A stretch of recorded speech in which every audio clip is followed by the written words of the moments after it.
What is up, my friends? Welcome back to the Home Slice. Gabe here.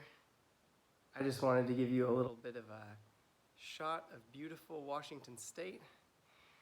Danny and I have come back here. I'm staying at my parents' house. We came back from New Zealand to stay with the parents and my family for the holidays. And it's been an awesome time. We're donation-funded volunteers, so we have to come back from New Zealand every couple of years to check up on relationships. And I just figured I don't have any of my gear here. I don't have any of my stones. I don't have my video editing software at the moment. I didn't plan to be posting any videos that were new. I actually filmed a bunch of videos and had them pre-scheduled to release over this time so that I could focus in with family. But then Pete did a test where the MagnaCut mule that I had sent to him cut 1,550 times.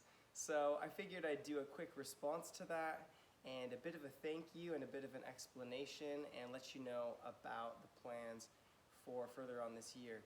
First of all, I just want to say, holy cow, I had no expectation that CPM MagnaCut with a dual grit edge was going to, in this instance, cut the rope more times than any previous steel. That's wild and unexpected and crazy, and I'm quite pleased, but I think that it's the fruit of a lot of things.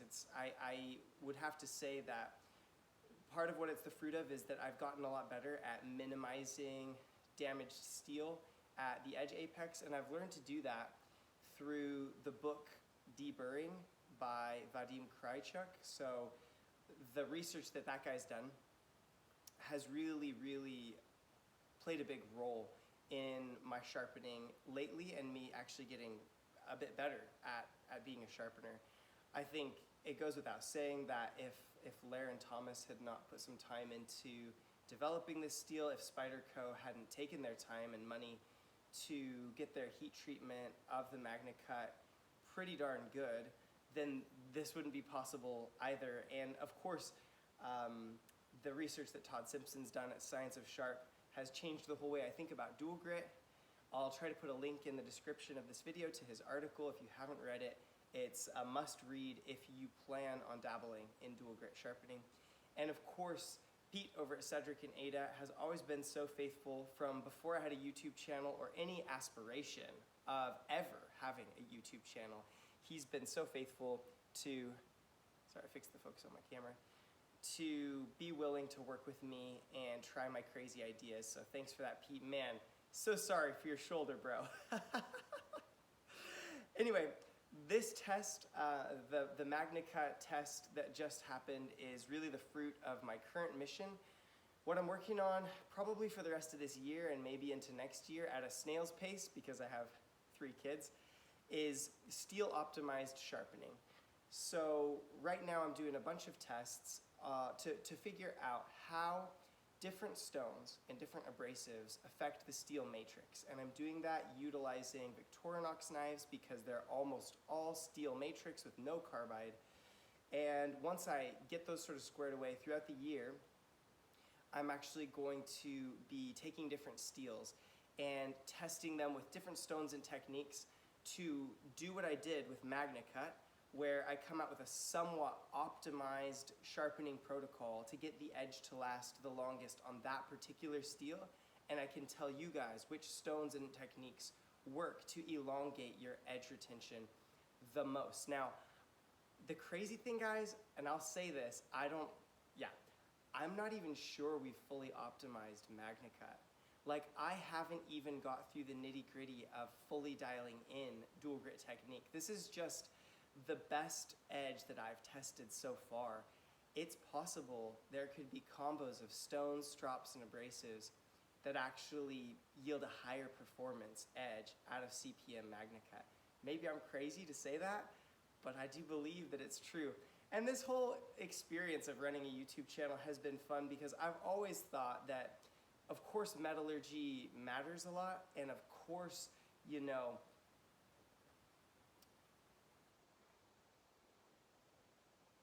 geometry, and all of those things. I'm sorry, I won't be able to edit out that pause, but I'm an internal processor, I gotta think.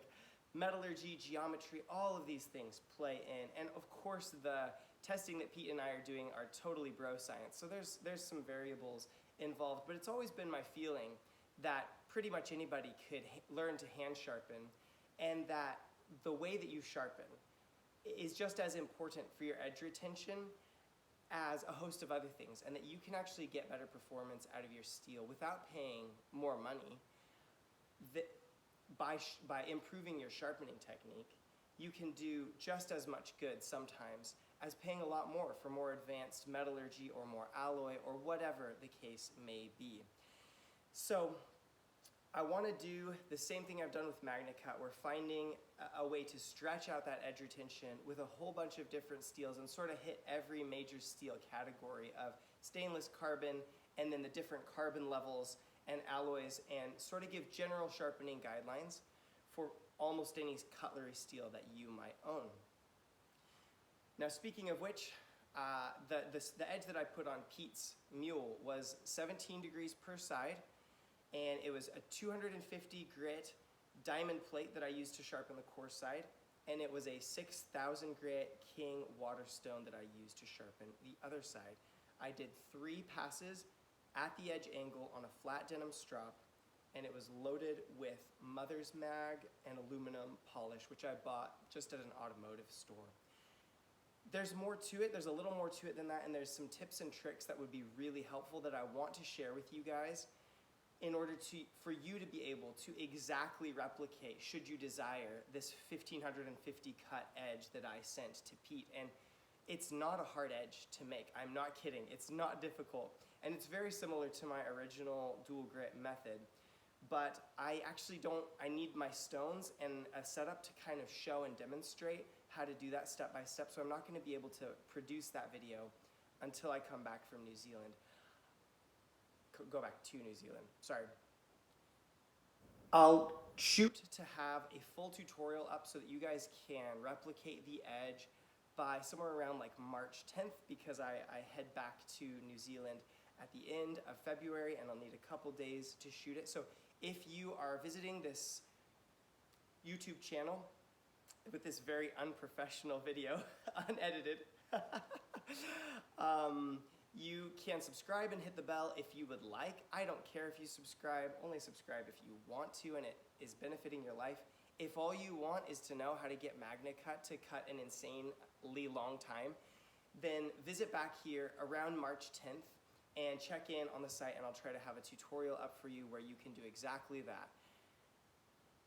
In the meantime, I'm gonna try to just post some videos to keep you guys updated. I'll try to do a couple videos every day this week to sort of talk about my plans for this year and clue you guys in on some of the stuff that's happening to correct some misconceptions, because my past videos, as I've been learning more, I've actually sort of put things out there that were not thoroughly researched in the beginning, and I was actually wrong about a lot of things. Some of the very basic fundamentals of why dual grit sharpening works in my first video, I was right that it works, but I was wrong about how and with what steels and what the benefits are and the trade-off between the benefits and the wear resistance and the toughness.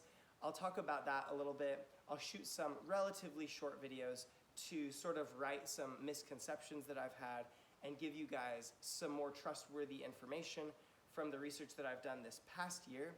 And I will also show you guys some of the sharpening gear and stones, or at least talk about some of the stuff that I will be testing in this upcoming year, because returning to the United States, I've been able to buy stuff a lot cheaper while I'm here, and I've been saving up, and I've got a whole load of new stones and new knives and exciting things selected specifically to cover different categories of steel.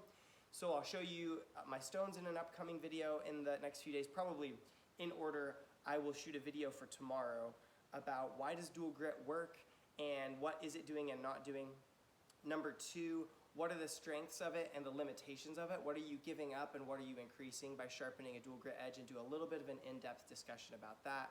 The next day, the following day, I will probably post a video where I just show you the knives that I've bought to test this year, and there's a couple I won't have, but I'll tell you what they are so you'll know the upcoming progression of steel testing and which steels I'm gonna try to optimize a sharpening protocol for, and I think that would be pretty cool. And after that, I will show you some of the sharpening gear that I've got. I'll come out with a short video talking about the sharpening gear that I'm going to be testing this year to see how it works in that pursuit to sort of optimize sharpening. And after that, we'll post the first of my tests that I've been doing with the Victorinox knives, where I test my first dual grit edge. We've covered fine edges and coarse edges, but that video will post soon after that. Anyway, I hope that makes sense to you guys. You can shoot me questions in the comments. I will get you all the information you need to replicate my exact edge as soon as I possibly physically can.